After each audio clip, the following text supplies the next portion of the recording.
Amigas, amigos, muito bom dia. Mas como vocês já sabem, eu tenho dúvidas em relação ao tempo. Será que é dia ou será que é noite? Será que já estamos de tarde ou não? Vamos às perguntas desta nossa aventura atual.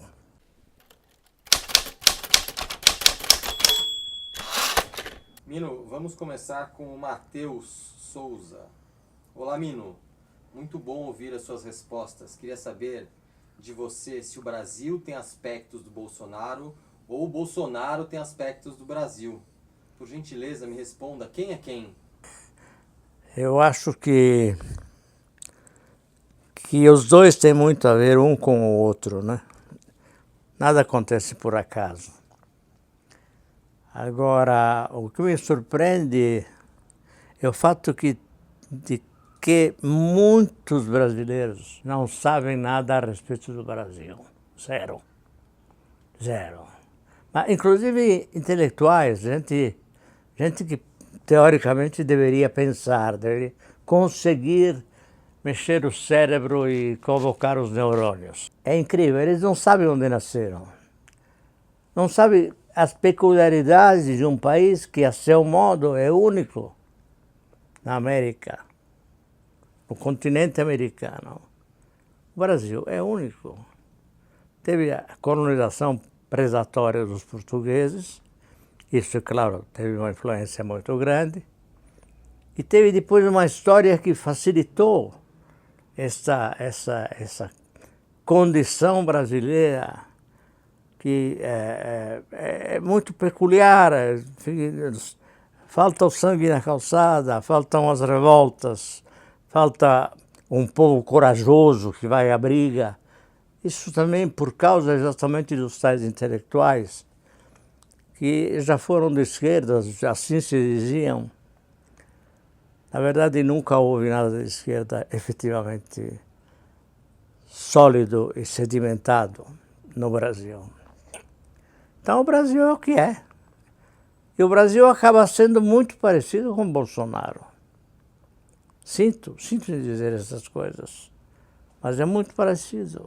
Mino, Edson Collet, prezado Mino, se estivesse vivo, qual você acha que seria a análise de Raimundo Fauro a respeito do Brasil atual, de Bolsonaro, Olavo e as seclas? Eu creio que ele diria algo que agora eu digo, lembrando dele, desse amigo muito querido e muito sábio. Ele diria o seguinte: o Brasil é a obra-prima da dinastia de Avis. Eles conseguiram. Alexandre VI é um gênio da maldade, da malignidade, que caracteriza esse nosso Brasil. Das entranhas da terra exala maus humores, péssimos humores. O que me atormenta é exatamente essa impotência pela falta de um povo que saiba brigar, que se disponha a brigar. Um povo vexado, ofendido, humilhado, e que, no entanto, sofre em silêncio. Esse silêncio é cada vez mais sepulcral, porque eu lembro dos tempos da ditadura, houve manifestações importantes de resistência à própria. Houve até um princípio de luta armada, diante do qual eu tiro o chapéu para os que ousaram chegar a tanto. Mas, gente, hoje não tem nada. As ruas são tranquilas. Nada vai mudar, nada pode mudar. Não há condição. Ainda que alguns intelectuais que não sabem onde nasceram ainda acreditem num futuro melhor. Quando eu digo futuro, eu penso em algo a curto prazo, porque eu não tenho muito espaço de tempo à frente. Mas eu acho que é isso. Nós chegamos, o Fauro diria que a obra-prima da dinastia de Avis se dá agora com Bolsonaro. É a obra-prima, o toque final. Como se diz, a cereja do bolo. Ivana Amar pergunta, Mino, você não vai mais comentar os fatos da semana deste hospício? Adoramos você, grande abraço. Bom, eu executo tarefas. Eu sou um escravo do dever. Então, mandam, dizem que funciona mais como está agora. Então, eu me adequo, não vou discutir. Eu faria de muito bom grado ainda aquele velho, quer dizer, repetiria aquele velho formato para falar dos acontecimentos da cidade, da semana, falar da capa, matéria de capa, quais os motivos que nos movem a tanto. Eu conto muito menos do que você supõe. Eu hoje sou um escravo do dever. E o dever é imposto de cima para baixo, eu estou embaixo. Como aquele lugar que você tem que frequentar, entende? Para poder fazer as perguntas que me alegram muito, né?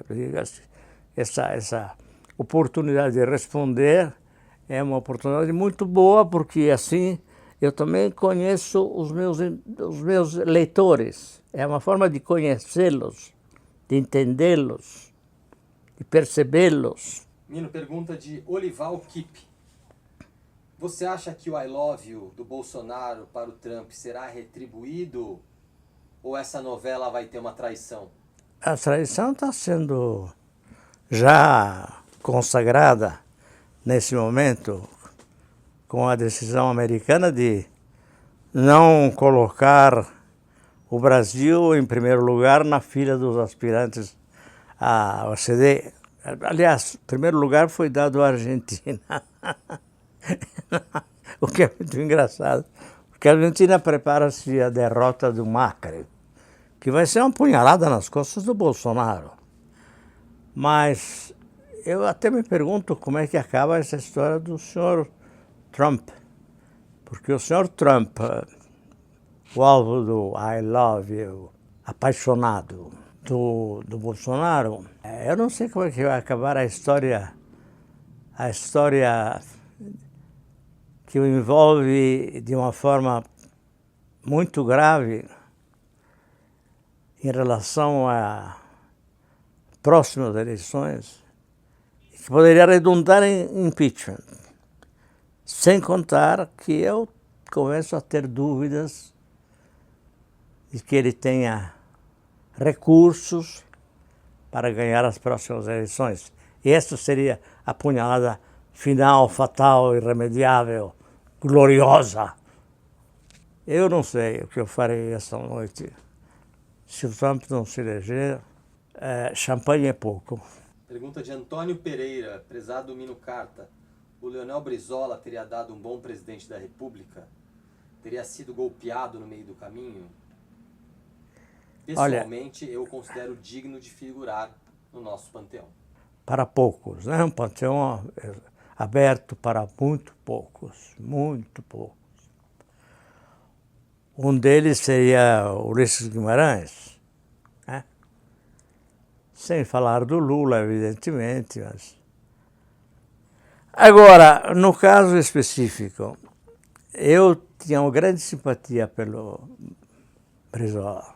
Frequentemente encontrava com ele. Era uma pessoa muito, muito agradável, no melhor e mais profundo sentido da palavra. Eu acredito que ele teria sido um presidente de ótima qualidade. É a minha certeza. E é um homem que sabia cultivar as amizades, mas também que na inimizade era um grave risco para qualquer um. Eu gostava dele. Tem uma outra pergunta aqui sobre o Brizola, que é da Raquel. Assisti a uma entrevista do Leonel Brizola no programa Roda Viva, se não me engano, da década de 80. Percebi que você foi o único jornalista presente a quem o Brizola tratou com respeito. Como foi seu primeiro encontro com ele? Você fez uma entrevista só com ele? Na verdade, eu com o Brizola tenho uma relação mais antiga. A primeira entrevista que eu fiz com ele foi na Record, onde eu tinha um programa chamado Jogo de Carta. E com essa entrevista eu perdi o lugar, literalmente. Foi uma ousadia exagerada convidar Brizola para aquele programa. Estamos no ano de 1987, provavelmente.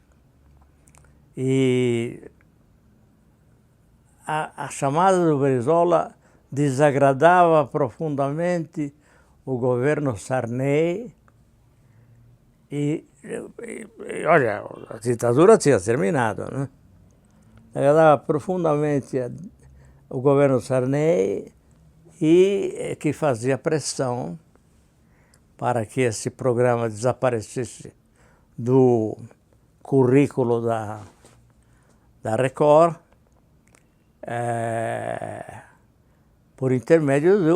pressionava por intermédio do seu ministro das Comunicações, que era Antônio Carlos Magalhães.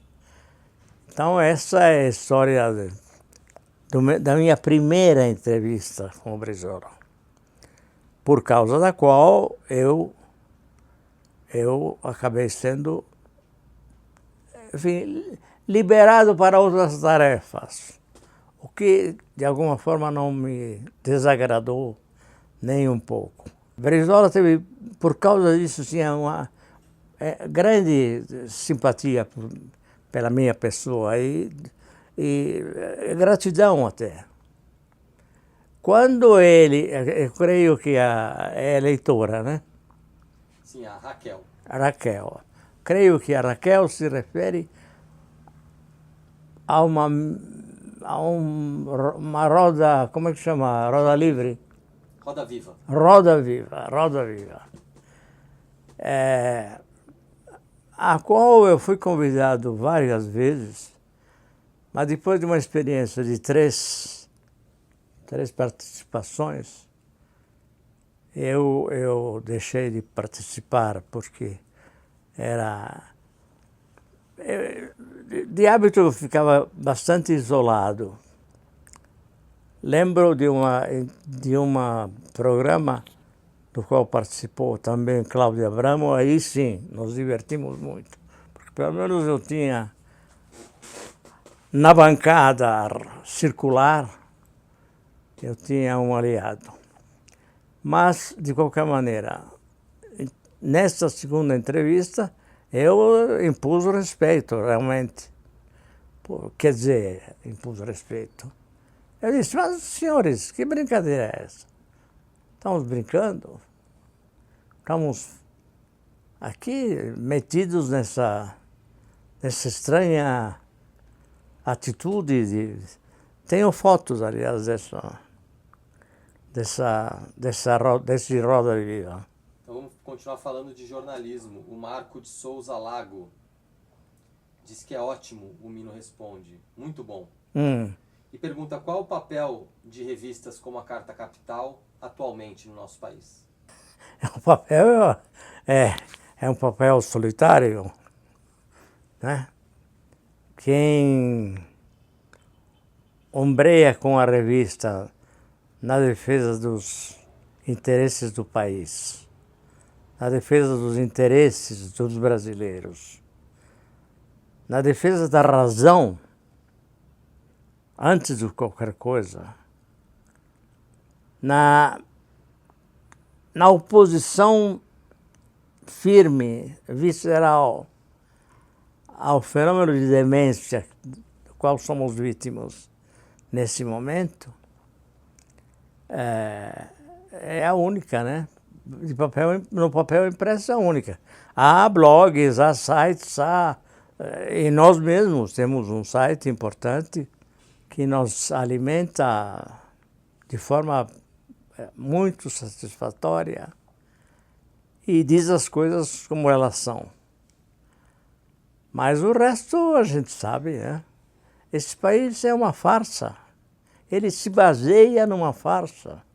Ele se baseia em algo que em qualquer outro país não poderia acontecer, pelo simples fato de que existe uma Constituição, porque existem leis e não valem nada.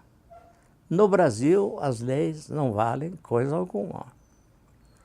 Sofremos um golpe que começa com a Lava Jato, passa pelo impeachment de Dilma Rousseff,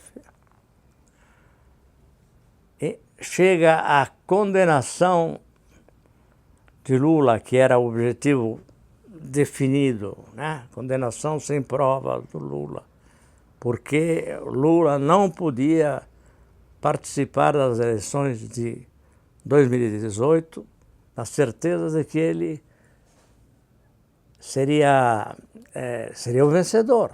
Finalmente vem a eleição do Bolsonaro. Tudo isso deveria ser invalidado da história desses últimos 5 anos. Invalidado, porque não vale nada do que aconteceu. Nada.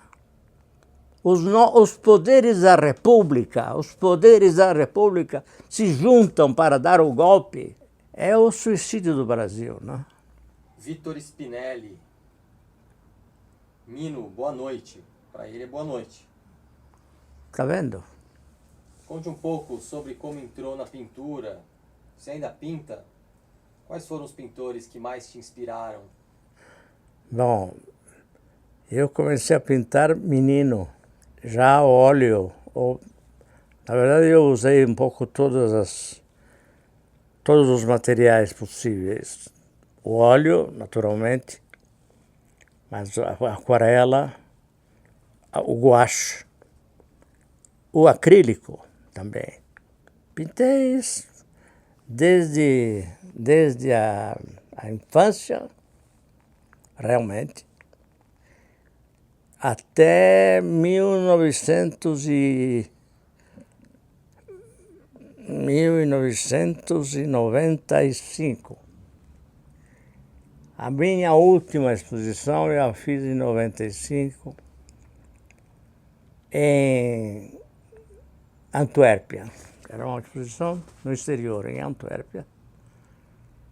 Bela cidade, aliás. E lá fiz eu, cidade do Rubens, né? E lá fiz eu uma exposição que vendeu tudo. Tinha 20 telas grandes, de tamanho alentado. E seguia a uma retrospectiva feita em 84 no MASP. Mas, enquanto as coisas evoluíam, eu estava preparando uma exposição para Düsseldorf, sócios da Galeria de Antuérpia estavam preparando para mim uma exposição em Düsseldorf, e minha mulher, que estava doente há anos, começou a piorar. Eu parei de preparar a exposição de Düsseldorf e depois nunca mais voltei a pintar. Algumas dessas telas feitas para a exposição de Düsseldorf acabaram sendo expostas 5, 6 anos atrás. E também elas tiveram êxito. Enfim, eu não me detenho nos artistas mais recentes, necessariamente. Claro que Freud e o Francis Bacon são figura entre os meus heróis, né? Morandi é outro que figura entre os meus heróis. Matisse. São grandes, grandes mesmo, né? Mas eu vou embora pelos séculos, trafego pelos séculos, com uma desfaçatez que me é peculiar. Então eu chego a Giotto, chego aos primeiros artistas da Renascença, que na Itália começa muito cedo, começa ainda no século XIV. Então você pode pensar em Masaccio, você pode pensar em Piero della Francesca, nesse tipo de grandes mestres, para não falar depois da explosão renascimental de 1500. Michelangelo, Leonardo, Rafael. Tenho paixão por Goya. Goya é um pintor que me entusiasma, por exemplo. Outro pintor que me entusiasma é o Turner. Aliás, quem não assistiu ainda ao filme que relata a história do Turner, não perca da próxima vez, da primeira vez possível. Até na televisão de vez em quando aparece. É um filme excelente. Mino, para a gente fechar, pergunta do David Soroldoni. Mino, minha amiga Maria Paula, nascida em Nápoles, me disse que ela não é europeia, ela é do norte da África. Sua opinião qual é? Itália? Norte? Sul? Não, essa é uma frase muito típica de nortistas, né? Num filme, eu não lembro qual exatamente, o Gassman pronuncia essa frase, né? Nápoles é a cidade mais ao norte da África. Essa é uma frase típica de desafio vulgar, pronunciada pelos nortistas em relação aos sulistas. Agora, Nápoles é uma cidade muito importante, tem uma história fantástica. Eu confesso que em Nápoles eu tenho um certo medo. Eu tenho menos medo no Rio de Janeiro do que em Nápoles. Tinha. Não falo do Rio de Janeiro atual, porque eu não vou ao Rio há um bom tempo. Mas em Nápoles eu tenho medo, confesso. É uma cidade onde nem um único escasso carro não está batido.